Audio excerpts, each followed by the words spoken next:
अब चलते हैं चैप्टर 13। चैप्टर 13 जो चैप्टर का नाम है पृष्ठीय क्षेत्रफल और आयतन।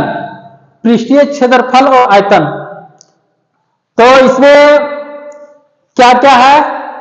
घन है, घनाभ है, बेलन, शंकु, गोला, ये सबका क्षेत्रफल और आयतन ये क्लास 9 में भी पढ़े थे, उसमें भी है जो सभी का क्षेत्रफल और आयतन दिया हुआ जिसका हम लोग नाम लिए। अब 13 चैप्टर में जो है पृष्ठीय क्षेत्रफल और आयतन, इसमें जो है एक्सरसाइज उसमें से है 13.1, जिसमें से है क्वेश्चन दो घनों जिनमें से प्रत्येक का आयतन, दो घन है उसमें प्रत्येक का आयतन है 64 सेंटीमीटर क्यूब के संलग्न फलकों को मिलाकर एक ठोस बनाया जाता है।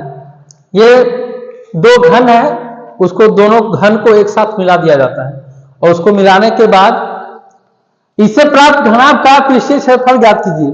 तो जो दो घन है वो सबका दोनों का आयतन दिया हुआ है, प्रत्येक का आयतन 64 सेंटीमीटर क्यूब है। तो अब क्या करना है, वो दोनों घन को एक साथ मिलाना है। मिलाने के बाद जो घनाभ बनता है उससे उसका क्षेत्रफल निकालना है।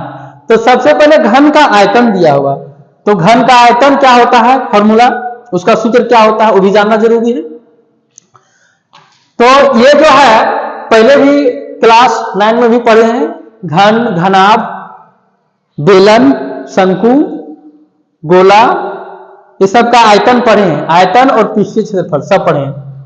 तो सूत्र सभी का याद ही होगा, और नहीं याद है तो जरूरत जहां जिस तरह क्वेश्चन हम बनाते जाएंगे सूत्र सारा लिखते जाएंगे हम। तो अब हल करते हैं इसको। क्या है, घन का आयतन दिया हुआ है, तो घन का फिगर बनाएंगे।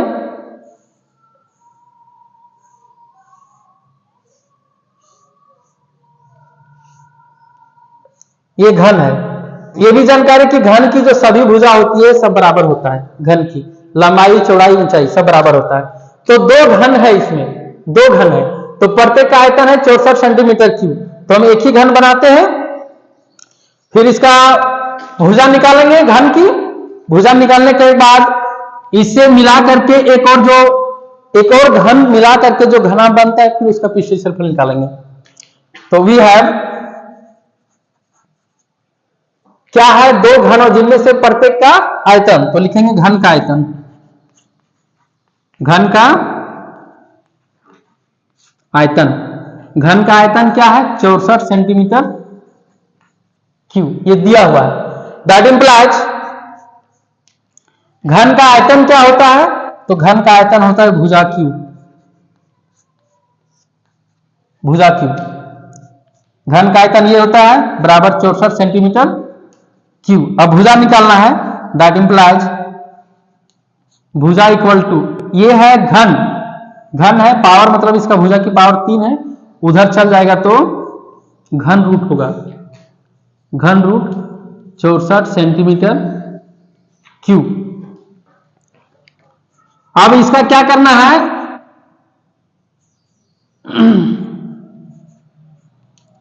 भुजा निकालने के लिए इसको गुणनखंड करेंगे। और ये तो मालूम होगा कि जब किसी का 8 क्लास में भी पढ़े थे, जो घन किस प्रकार निकाला जाता है, तो त्रिक लगाया जाता है इसमें। तो इसका गुणनखंड करेंगे, 2 दूना 4, 4 दूना 8, 8 दूना 16, 16 दूना 32, 32 दूना 64, और सेंटीमीटर क्यूब है, यहां घन रूट है तो त्रिक लगाएंगे इसका, और ये जो है घन और घन रूट ये दोनों हट जाएगा, तो क्या होगा, भुजा इसका निकल जाएगा। इसलिए भुजा इक्वल टू होगा, ये त्रिक लगाएंगे तो 2 यहां भी और यहां भी 2, 2 गुने 2 सेंटीमीटर बराबर 4 सेंटीमीटर। ये क्या निकल गया, ये घन की भुजा निकल गया। एक घन की भुजा कितना है 4 सेंटीमीटर। अब क्या करना है, इससे घनाभ बनाना है, तो दो जो घन था दोनों की भुजा, तो आयतन सेम है तो भुजा भी सेम ही होगा, तो दोनों का जो भुजा निकला दोनों घन का 4 सेंटीमीटर है।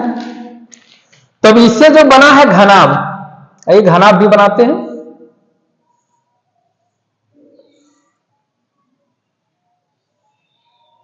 इससे जो घनाभ बना है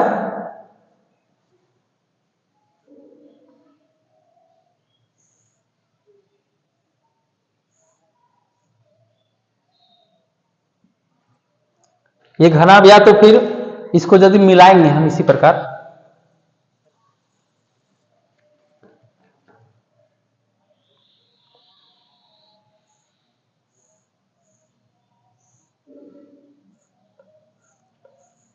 इसी तरह भी बना सकते हैं इसको।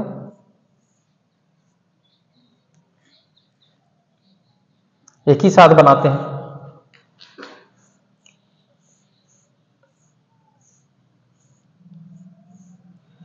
ये रहा, फिर इसी से बनाएंगे हम लंबा करके।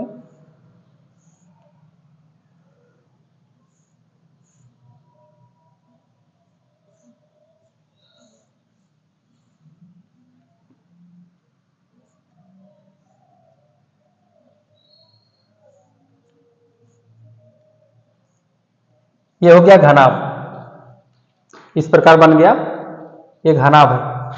यहां भी इसे मिलाएंगे, इसको भी इसे मिलाएंगे, तो ये दोनों जो है दोनों घन को मिला करके घनाभ बनाए हैं। अभी घनाभ की लंबाई चौड़ाई क्या होगा, तो अगर एक भुजा है इसका 4 सेंटीमीटर, इसका भी होगा 4 सेंटीमीटर, ये भी है 4 सेंटीमीटर और ये भी है 4 सेंटीमीटर, मतलब प्रत्येक है 4 सेंटीमीटर। तो इसे एक जो घनाभ बन रहा है, इसे जो घनाभ बन रहा है उस घनाभ का पृष्ठीय क्षेत्रफल निकालना है। तो घनाभ, आइए आगे फिर बढ़ते हैं।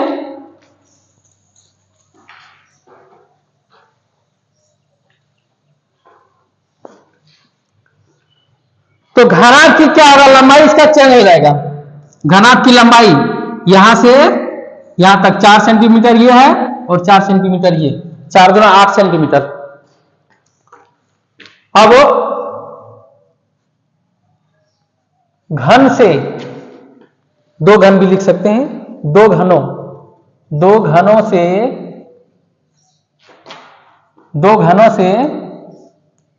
बना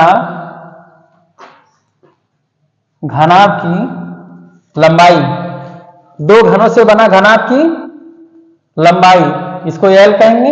लंबाई कितना हो जाएगा इसका, एल ये है 4 + 4, 4 सेंटीमीटर प्लस 4 सेंटीमीटर, कितना हो जाएगा 8 सेंटीमीटर, ये लंबाई हो जाएगा। चौड़ाई फिर वही रहेगा और ऊंचाई भी वही रहेगा। चौड़ाई जिसको बी कहते हैं ये भी 4 सेंटीमीटर होगा और ऊंचाई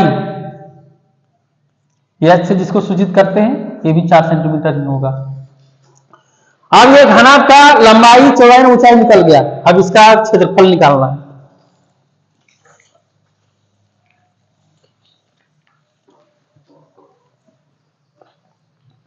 इसका भी जरूरत नहीं है। तो क्षेत्रफल क्या होगा,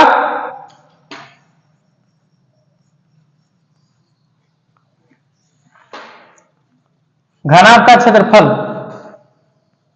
इसलिए घनाभ का क्षेत्रफल 2 into LB plus BH plus HL। 2 L क्या है, L है 8 सेंटीमीटर, बाहर में लिखेंगे 8, B है 4 प्लस BH 4 है B और H भी 4 है प्लस HL, H है 4 और L है 8 सेंटीमीटर स्क्वायर। 2 गुना करेंगे 8 चौक 32 प्लस 4 चौक 16 प्लस 32 सेंटीमीटर स्क्वायर बराबर 2, यहां गुना का चिन्ह है। अब इसको जोड़ेंगे, 32 32 64 और 16 80, 6 2 8 10 का 0, 3 4 4 3 7 और 11, 80 दूना 160 होगा, 160 सेंटीमीटर स्क्वायर। ये हो गया आंसर। तो दो कहां ठोस था, घन, दो घन था, और उस घन से जो बना है, उस घन से जो बना है घनाभ, उस घन से जो घनाभ बना है उसका पृष्ठीय क्षेत्रफल ये निकाले हैं। तो दो घन था और दो घनों को जब मिलाएं, दो घन को, तो एक घनाभ बन गया। तो घनाभ में चेंज क्या हुआ, सिर्फ लंबाई का चेंजिंग हुआ। लंबाई इसका बढ़ गया, 4 सेंटीमीटर था घन का प्रत्येक भुजा, लेकिन इसके यहां जब दोनों मिला दिया, घनाभ जब बन गया, तो ये इसका जो लंबाई है, लंबाई चेंज हो गया। ये हो गया लंबाई, चौड़ाई ये हो गया, और ऊंचाई ये चौड़ाई। इसको हम दर्शा भी सकते हैं, ये हो गया L, ये हो गया B, यहां भी B है, और ये H, लंबाई, चौड़ाई और ऊंचाई। तो इसे दो घन से मिला करके एक घनाभ जो बना है उसका पृष्ठीय क्षेत्रफल ये रहा 160 सेंटीमीटर स्क्वायर। तो मेहनत थोड़ा क्या बहुत लगा मेहनत, तो एक लाइक बनता है इतना मेहनत के लिए। अगर वीडियो में न्यू है तो शेयर कर दीजिएगा और चैनल को सब्सक्राइब कर लीजिएगा। इसी तरह नया नया क्वेश्चन आप लोग को मिलते रहेगा, और ज्यादातर हम बताएंगे जो ज्यादा इंपॉर्टेंट क्वेश्चन है, मतलब जो एग्जाम में ज्यादातर पूछा जाता है वही वाला। हालांकि बेसिक भी थोड़ा बताएंगे, क्योंकि बेसिक भी मजबूत नहीं रहेगा तो आगे वाला इंपॉर्टेंट क्वेश्चन हो या किसी तरह भी हो वो बनेगा नहीं। तो आधार भी जरूरी है, मतलब बेस जरूरी है, बेस मजबूत जरूरी है। तो ये सब भी जरूरी है क्वेश्चन, भले पूछा नहीं है ये उतना, लेकिन इस चैप्टर से 5 नंबर का क्वेश्चन पूछा जाता है, और उसमें 2 क्वेश्चन रहता है। 2 क्वेश्चन में से एक क्वेश्चन बनाना है और दोनों में से एक का ही जवाब देना है। तो दोनों में जो आपके अनुसार जो इजी लगे, जो आसान है, उसको दोनों में से एक सेलेक्ट करके सॉल्यूशन कर देना है। तो इससे भी 5 नंबर का क्वेश्चन आता है। तो इसी प्रकार आगे क्वेश्चन के लिए वीडियो में बने रहिएगा। थैंक यू, धन्यवाद।